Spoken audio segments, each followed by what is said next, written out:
Ko'pchilik qizlar qiladigan 3 ta xato makiyajda. Bu haqida gaplashamiz va bahoriy makiyajimni qaytaramiz. Pagnali.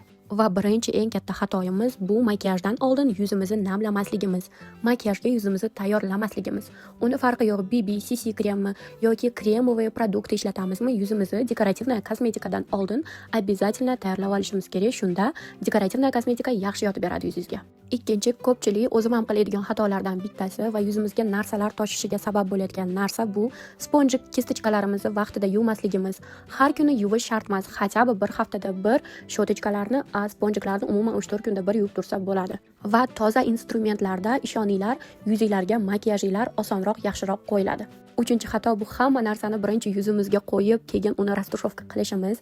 Kremoviy produktini qizlar birinchi qo'linglarga quyib, uni isitib, keyin yuzinglarga surkab ishlatsanglar, o'shanda juda ham chiroyli yotib beradi. Instagramga ishonmanglar. Bu men bilgan 3 ta xato edi. Sizlar o'zingizlarnikini yozib qoldiringlar.